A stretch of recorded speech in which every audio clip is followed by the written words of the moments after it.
Je pense qu'on prend conscience de l'image bien tardivement. C'est-à-dire, en tout cas pour moi, au fur et à mesure que j'ai fait moi-même des films, que j'ai fabriqué des images, comme on dit, et que j'ai commencé à prendre conscience de qu'est-ce qu'est une image. Qu'est-ce que ça veut dire, cette image que j'enregistre, en l'occurrence moi qui fais du cinéma et non pas de la photo. Et je me suis intéressé à l'histoire de l'image. D'ailleurs, j'ai lu des ouvrages très intéressants là-dessus, mais progressivement. Hein, c'est pas avant de faire un film.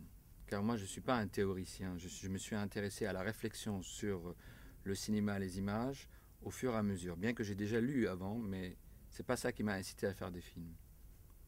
Je pense qu'il y a une part chez un cinéaste, un artiste, avec guillemets ou sans guillemets, qui est une part instinctive très forte. Mais la réflexion m'a amené à essayer de comprendre c'est quoi ça, qu'est-ce que je suis en train de fabriquer.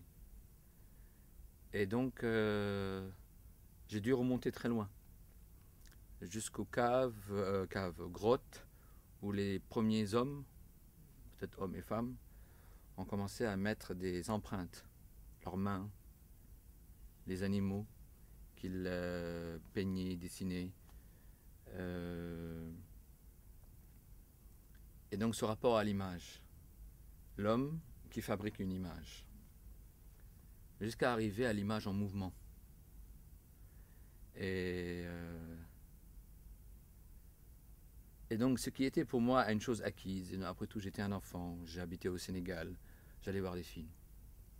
Il n'y avait pas la télévision, donc les seules images, pour moi en plus quand j'étais petit, les images c'était des images cinématographiques, c'était pas des images photos. Pourtant il y avait des photos quand même, les revues, donc j'allais au cinéma, c'était une chose acquise.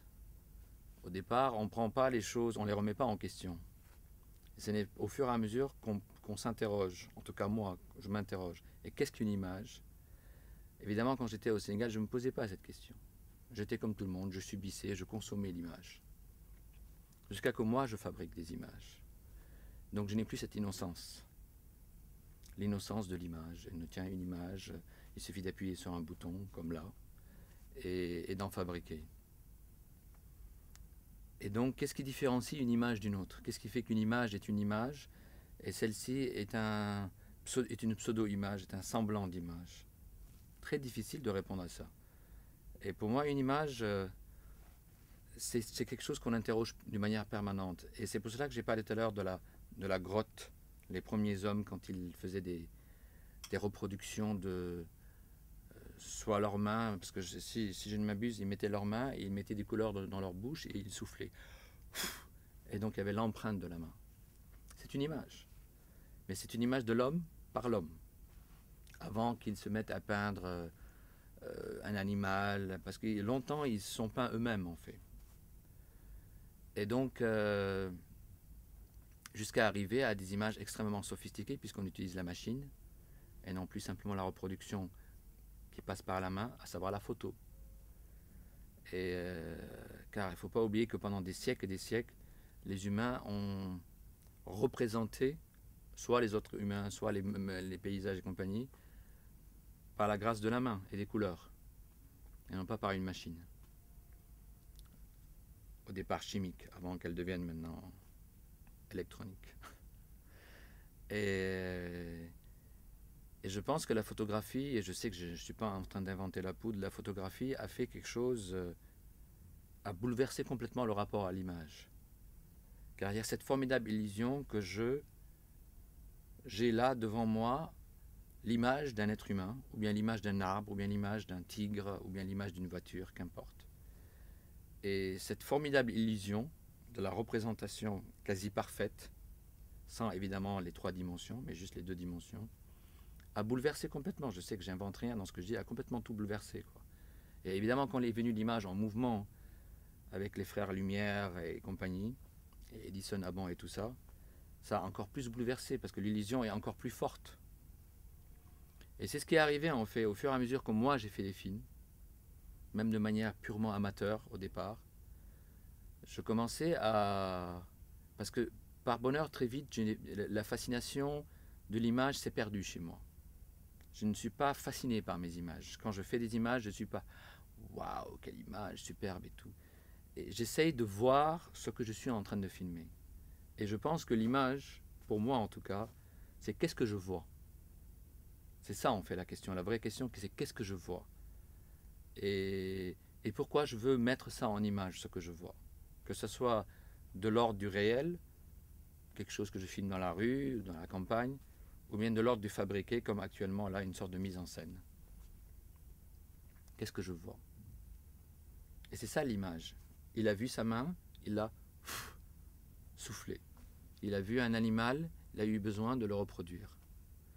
Il voit un prêtre, il voit un roi, il le peint parce que ça fait un portrait ou quoi que ce soit. Il voit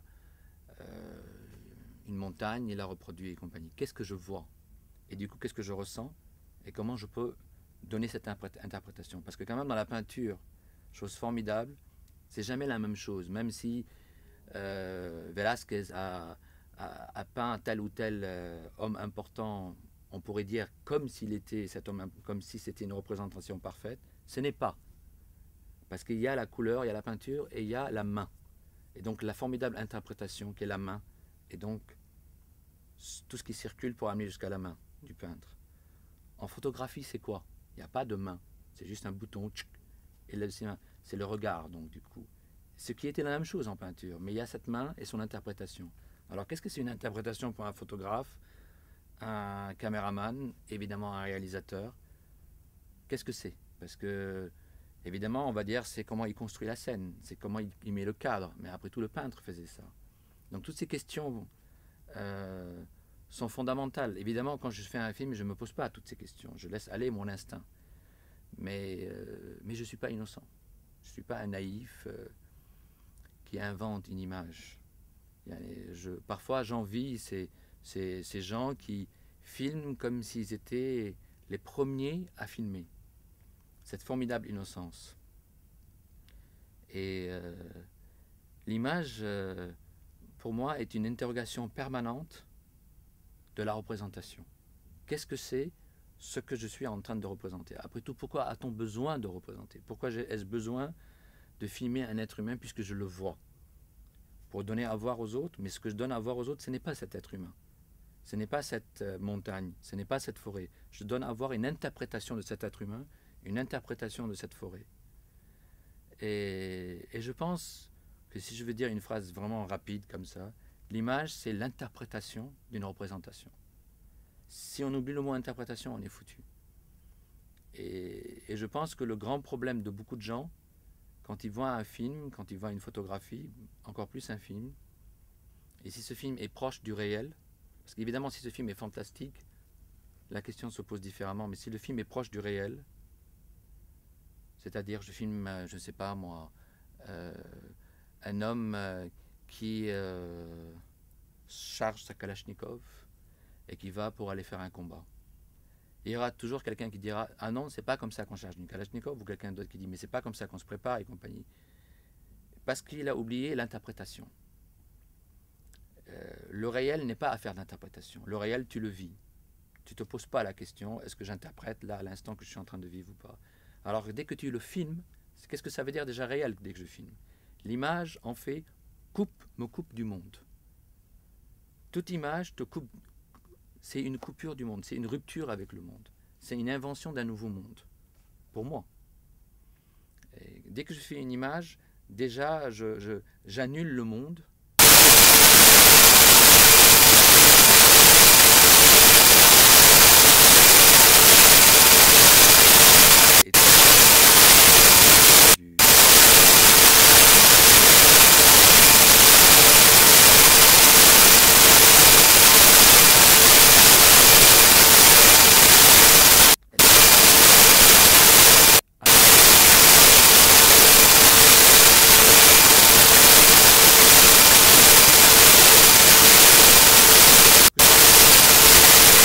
C'est pas une question que